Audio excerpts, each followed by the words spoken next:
Hi, Rashonda here. We are reading Hagar's Daughter by Pauline Hopkins. We are on chapter 22. Let's dive in. Cuthbert's mind was in a tumult as he walked down the stairs and through the corridors of the great building. His strained nerves relaxed. He felt the intense relief of a man who throws a heavy load from his shoulders. He accepted without question. Excuse me. He accepted without question. Should you accept things without question? I mean, sometimes, but I don't know if he should. Let's keep reading and find out. He accepted without question the story told him by Miss Bradford and her suggestion of a vile plot by these arch conspirators to gain possession of a fortune. The story was feasible whichever way he viewed it. Yes, it must be so. The more he thought of it, the more he wondered at his own blindness in not solving the problem before. His eyes flashed and he clenched his hands in anger. His mood boded ill for his enemies. Already his mind was filled with plans to disconcert the plotters. He hailed a passing herdic and was driven to his rooms. He felt sick, giddy, his hands trembled. This unexpected revelation, while it caused him intense happiness, nearly overcame him. He longed to be alone in his rooms where he could think over what he had heard. But in the midst of his joy and his plans to see Jewel and explain this great wrong and mystery to her came thoughts, sorrowful thoughts of the woman who had befriended him. What would be her fate, he asked himself.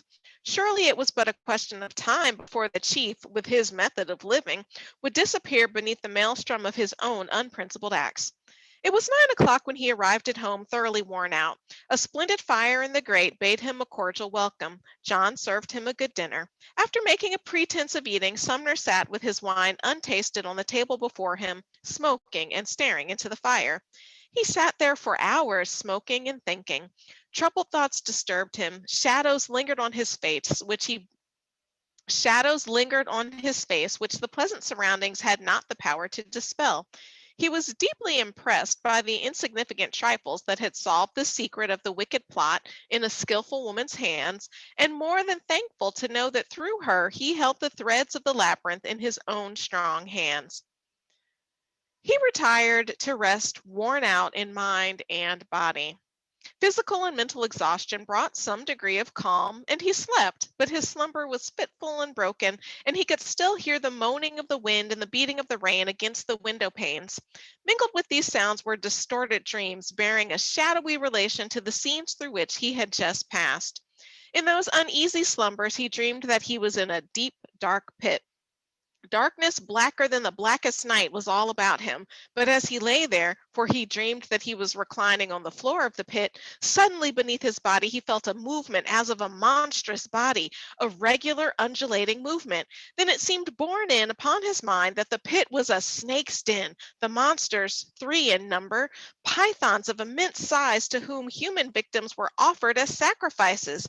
He had been thrown to these sacred reptiles as their next victim.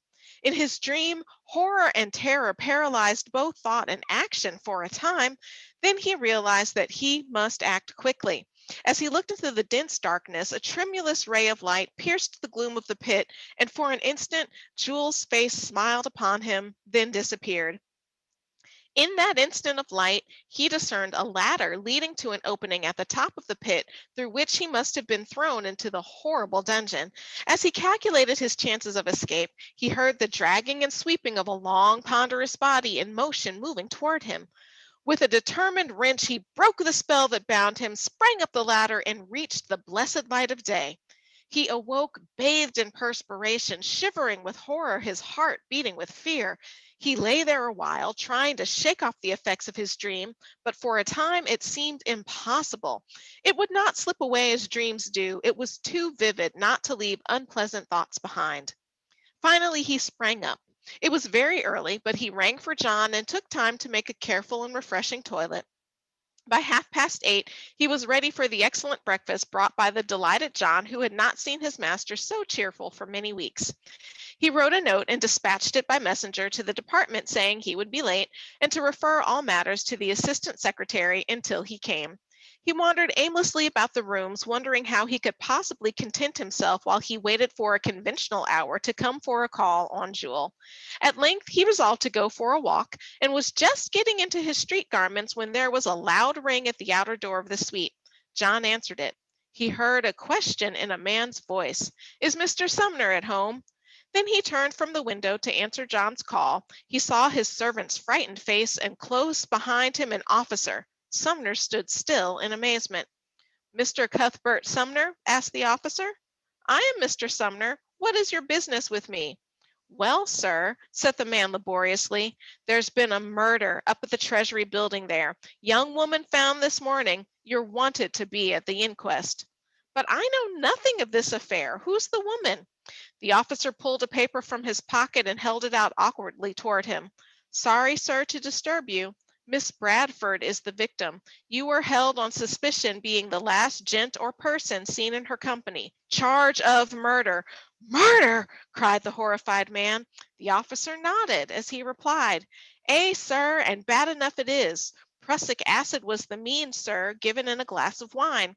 Miss Elise Bradford, clerk at the Treasury building. Body discovered by watchman early this morning." "We clearly saw this coming. Oh!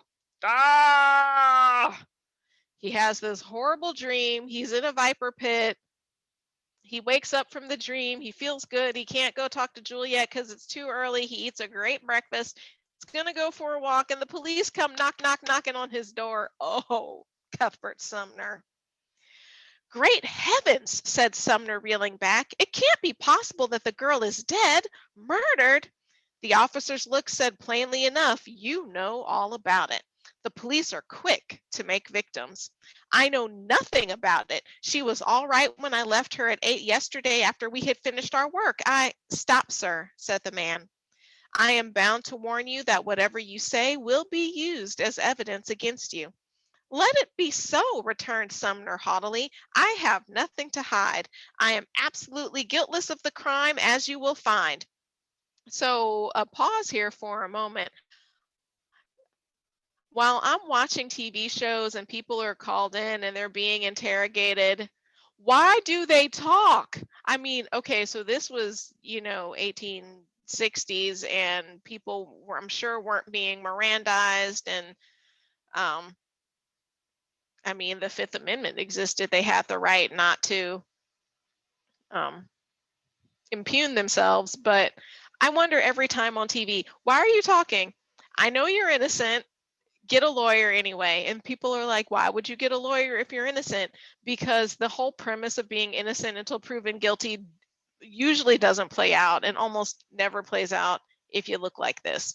Anyway, sidebar. Okay. "Let it be so," returned Sumner haughtily. "I have nothing to hide. I am absolutely guiltless of the crime, as you will find." "Maybe so, sir," replied the man civilly, "but meanwhile you must come with me." Sumner was calm and self-possessed. "You are free to examine my effects," he said. "I shall be ready to go with you in 5 minutes." "I cannot lose sight of you, sir." "Certainly not." The faithful John stood by, loudly protesting against the indignities put upon his master. Sumner gave him a few directions about the rooms. A herdic was called, and in 5 minutes the policeman and his prisoner were driven to the police court. The police evidence was given, and the prisoner, having been remanded until after the inquest, was removed to the cells. Well, and that is the end of chapter 22. My. Until next time.